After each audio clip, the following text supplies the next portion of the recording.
Olá, meus alunos do segundo ano. Vamos começar mais uma videoaula, tá?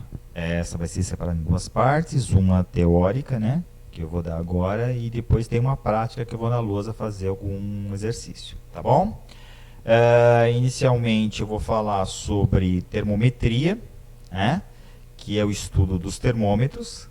Lembrando que termologia, de modo bem geral, ele é o estudo da temperatura, ok? Então, vamos lá para a nossa aula, tá? O que seria um termômetro, né? Muitos vão dizer assim, é um instrumento que mede a temperatura. Mas se a gente parar para lembrar que a temperatura é agitação molecular, eu vou perguntar, será que realmente o termômetro mede a agitação molecular? A resposta é não, né? Ele vai medir a temperatura, mas de uma maneira indireta. No caso mais conhecido, né, é o termômetro que trabalha com dilatação, né? A gente coloca dentro do termômetro um mercúrio ou um álcool, e se esse cara aumenta a temperatura, ele vai aumentar o seu volume, vai dilatar e, contanto, vai aumentar a sua altura. Então, a medida da altura vem a ser a medida indireta pela temperatura, ok? Então, tá lá. A gente trabalha, né, com escalas termométricas, né? Nós vamos ver o que é uma escala. A escala tem um início e um fim, tá? E essas escalas, elas são feitas com a nossa conveniência, tá? Óbvio que eu não vou criar uma escala com números muito grandes, porque eu perco um pouco a referência. Então, eu vou trabalhar com uma escala que seja coerente para que eu faça uma medida dentro dos nossos parâmetros, ok? Bom, várias e várias escalas foram criadas ao longo da história do ser humano, né, por assim dizer. E algumas delas sobreviveram de uma maneira mais incisiva, né? A gente conhece muito bem a escala Celsius, que é a escala que a gente trabalha no Brasil, por assim dizer, tá? E em outros países do mundo, exceto alguns que trabalham com a escala Fahrenheit, vamos dizer assim, aqueles países que falam inglês, né, de língua anglo-saxônica, por assim dizer. Então seria Inglaterra, Estados Unidos, Canadá, Austrália, né? Esses países ainda usam muito a escala Fahrenheit, ok? E a escala Kelvin, que vocês já devem ter visto algumas vezes, aí, principalmente nos cursos de Química, tá bom? Então, eu preciso fazer uma comparação entre essas várias escalas. Então, a gente usa alguns pontos fixos na escala, tá bom? Que a gente vai verificar que pode ser qualquer ponto, na verdade, qualquer ponto.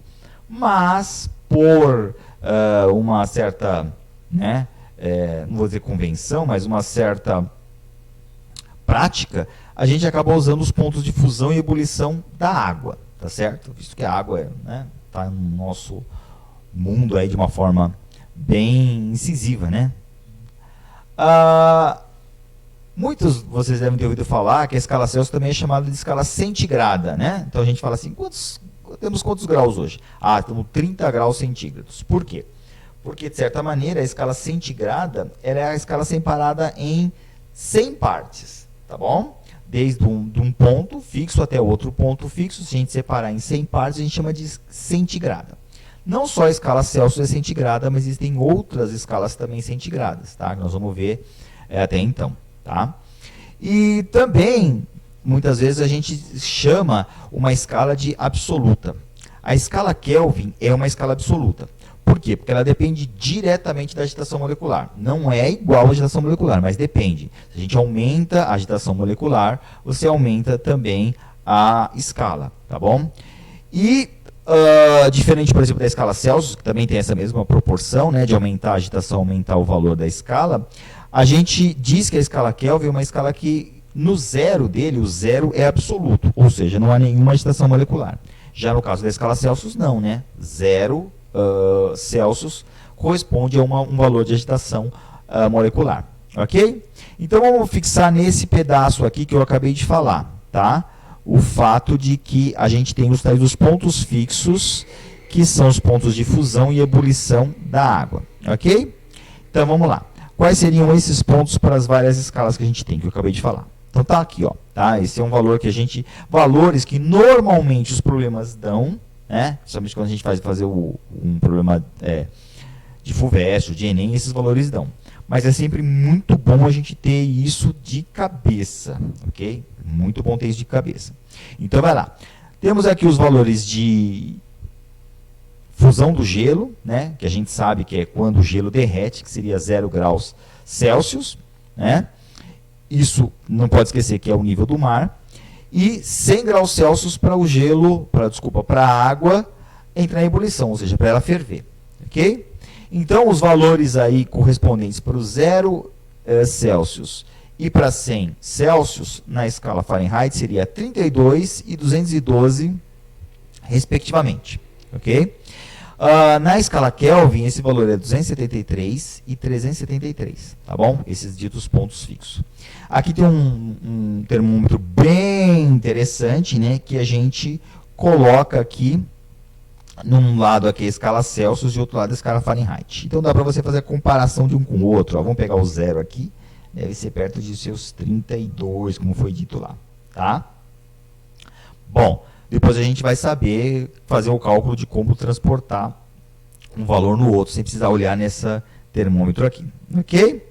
Maravilha, tá? A dita termometria seria exatamente isso. Como é que eu passo de uma escala para outra, tá bom? Então, nós temos aqui, claro, né, uma equação pronta. Se vocês olharem por aí, vocês vão achar essa equação, às vezes até em aplicativos de telefone celular, né? Que aí você, para você ir de um país para o outro, você acaba tendo essa equaçãozinha, que ela no aplicativo você coloca lá o valor da temperatura, que é 600 Fahrenheit, ele faz a continha e te dá o valor da transformação, ok? Então tá. A equação que a gente tem para a escala Celsius e a escala Fahrenheit é essa aqui, ó, tá bom? Ela vem de uma equação geral que eu vou contar para vocês daqui a pouco, quando eu estiver fazendo o exercício prático, ok? Maravilha! Bom, se você utilizar essa equação aqui, você chega nos valores de transformação.